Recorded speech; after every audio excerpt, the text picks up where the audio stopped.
බුදුහාමුදුරුවෝ කොහොමද දේශනා කරේ මේ දීර්ඝායු සම්පත්තිය ලැබෙන්නේ කොහොමද?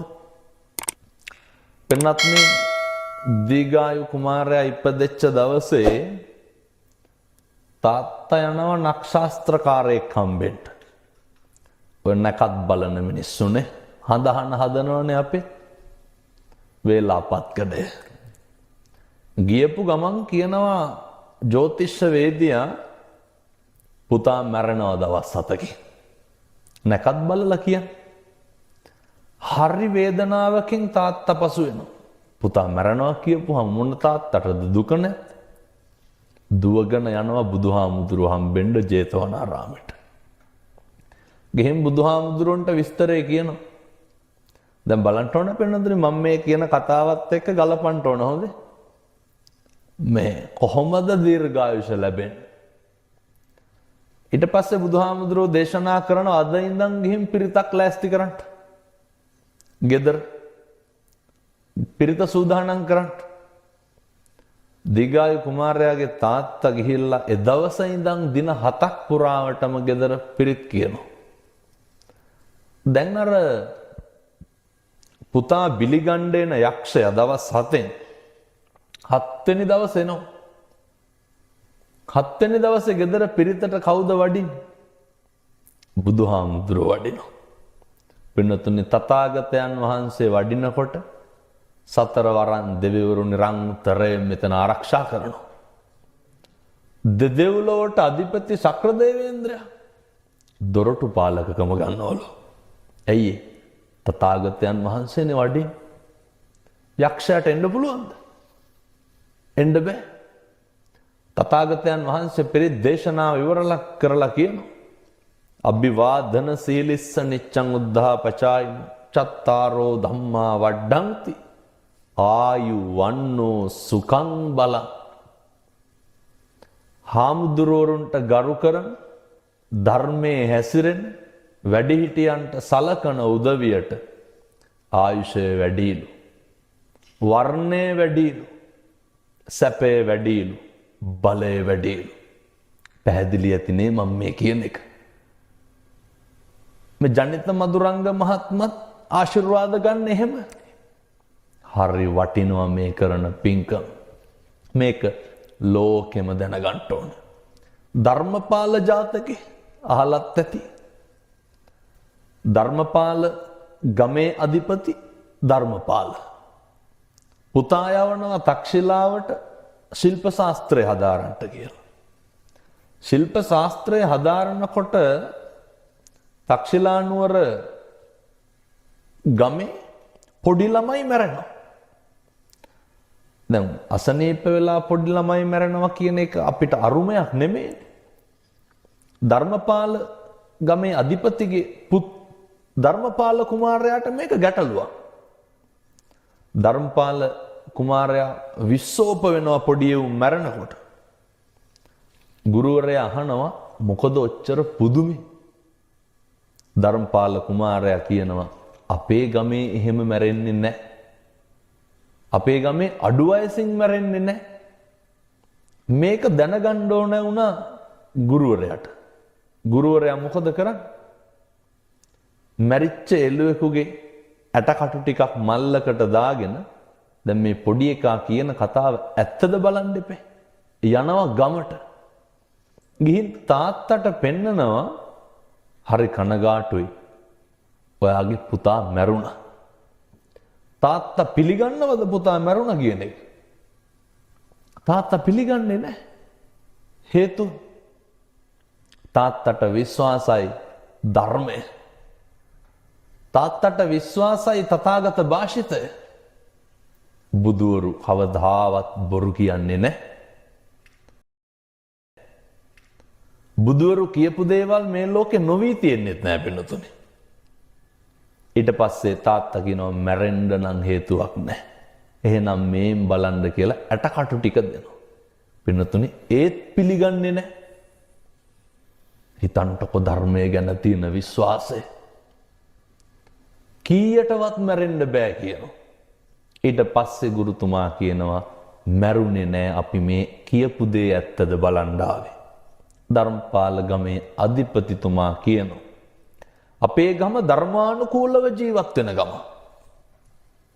අපේ ගමේ මිනිස්සු පංචශීලය ආරක්ෂා කරනවා. අඩු වයසෙන් අපේ ගමේ කිසි කෙනෙක් මැරෙන්නේ නැහැ. අඩු වයසෙන් කිසි කෙනෙක් මැරෙන්නේ නැහැ. මග මානවක ජාතකයේනේ මග කුමාරයා ගමේ හිටපු පවුල් 30ම අල්ල ගන්නවනේ ශ්‍රම දාන කටයුතු වලට. ඊට පස්සේ ගම් ප්‍රධානියා මොකද කරන්නේ? ඒ ගමම සිල්වත් වුණා පින්නතුනේ. මුළු ගමම දුසිරිතෙන් වළකුණා.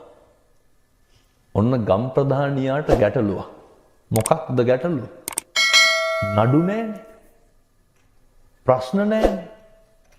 එතකොට රජුරොන්ට ගිහින් පැමිණිලි කරනවා ගම් ප්‍රධානියා මේ අලුත් කෙනෙක් ඇවිල්ලා ඉන්නවා මෙයාගේ නැති වැරදි කියනවා. රජ්ජුරුව වරද විභාග කරන්න නැතුව මොකද කරන්නේ? ඇතුම් ලවා පාගලා මරන්න කියලා නියෝග කරනවා. මේවා මේ පොඩි පන්තිවල පෙළ පොත්වලක් තියෙන කතා මම හිතන්නේ. හැබැයි පොඩි නෑ. මේ උගන්වන්නේ ධර්මානුකූලව ජීවත් වෙන එකේ තියෙන ආනිසංසය. මිනිස්සු පිළිගන්න ඕන ධම්මෝ හවේ රක්කති ධම්මචාරී කියන එකනේ. ධර්මයේ හැසිරෙන මිනිස්සු ඒකාන්ත වශයෙන් ධර්මයේ විසින් ආරක්ෂා කරනවා පින්නතුනේ. ඇත්තු ලව්ව පාගන්න දාලා තියෙනකොට දුවිලි අවුස්සගෙන මහ පොළව ගුගුරුවගෙන ඇත්තු දුවගෙන එනවා. මග කුමාරයා කියනවා යාළුවෝ 30 දෙනාට බය වෙන්න එපා. ඇයි ඒ බය වෙන්න එපා කිව්වේ? හැබැයි ධර්මයේ පිළිපදින එකත් මෙහෙමයි ති. මග කුමාරයා කියනවා අපි හදවතින්මයි ශ්‍රමදාන කටයුතු කරේ. අපි හදවතින්මයි සිල් රැක්කේ. කාටවත් හිංසාවක් කරේ නැහැ. එහි සත්‍යානුභාව බලයෙන් අපට හිංසාවක් නොවේවා. බලන්න. ඇත්තු දුවගෙන ඇවිල්ලා කකුල උස්සලා පහුදුවනවා. රජ්ජුරුව කියනවා මොකක් හරි මන්ත්‍රයක් ඇති අහලා බලන්න. මොකක්ද මන්ත්‍රය? සත්‍යක්‍රියාව මොකක් ගැනද? මේ තමන් ධර්මයේ හැසිරුණා ඒකාන්ත වශයෙන්ම මම ධර්මයේ විසින් ආරක්ෂා කරනවා කියන විශ්වාසය තිබ්බ පින්නතුනේ. මේක දැන් කියනකොට සමහරක් අපේ ගංගෙවල් වල ඉන්න අම්මලා තාත්තලා කියයි ඔය සෙන් කතාවක තියෙන කවියෙක් ඉන්නවා. කවියා යනවා චීන දාර්ශනිකයෙක් හම්බෙන්න බුදුහාමුදුරුවෝ ගැන ප්‍රශ්නයක්. දාර්ශනිකයාගෙන් අහනවා බුදුහාමුදුරුවෝ ගැන ඔබ ඉගෙනගෙන තියෙන වටිනාම දේ මොකක්ද? ගැඹුරුම දේ මොකක්ද? දාර්ශනිකයා මොකක්ද කියන්නේ? දාර්ශනිකයා කියනවා බුදුහාමුදුරුවන්ගේ මම දන්න අමාරුම දේ තමයි අනුන්ට අයහපතක් නොවි නිවැරදි මාර්ගයේ හැසිරෙන්න. බුදුහාමුදුරුවෝ කනේ උගන්වන්නේ නෑ යහපතේ හැසිරෙන්න. කවියා කියනවා ඕකේ මොකක්ද තියෙන ගැඹුර? දාර්ශනිකයා කියනවා ගැඹුර තමයි මට නම් ওই විදිහට හැසිරෙන්න බෑ. මොකක්ද හැසිරෙන්න බැරි? අනුන්ට කරදරයක් නොවේ. ධර්මයේ හැසිරෙන එකක් පින්නතුනේ අපේ ගෙවල් වල බලන්නකො. සමහරු කියනවා නේද හාමුදුරුවනේ අපි නම් එළි වෙනකම් පිරිත් දාලා තියෙන්නේ කියලා. කවුද දැන් ධර්මයේ හැසිරෙන්නේ රේඩිය එකද අපිද? මේ ගෙවල් වල ඔය හුණොන්ට කරපොත්තොන්ට පිරිත් දාලා තිබ්බට වැඩක් තියනවා? අය මොකෝ උළුහව ජනෙල් පිරිත් අහනවා කියලා එකක් ඇයි? ඒක ධර්මයේ හැසිරෙන එක නෙමෙයි. තවත් සමහරු කියනවා මම මේක විශේෂ කරලා දේශනා කරන්න හේතුව තමයි ඔය ටීවී එක දැම්මට ධර්මයේ හැසිරෙනවා වෙන්නේ නැහැ. වෙනතුන් කියනවා හාමුදුරුවනේ අර ධර්මයේම යන නාලිකා තියෙනවනේ. හැම නිතරම බොහෝ නාලිකා තියෙනවා. මේ හැම තිස්සෙම අපේ ගෙදර අපි බණ දාලා තියෙන්නේ. පැය 24ම. පැය 24ෙම බණ දාලාලු තියෙන්නේ. පැය 24ම බණ දාලා ඉවරලා මොකද කරන්නේ? කවුරු හරි ස්වාමීන් වහන්සේ නමක් දේශනා කරන අගක් කොනක් කොහින් හරි ඇහෙනවා.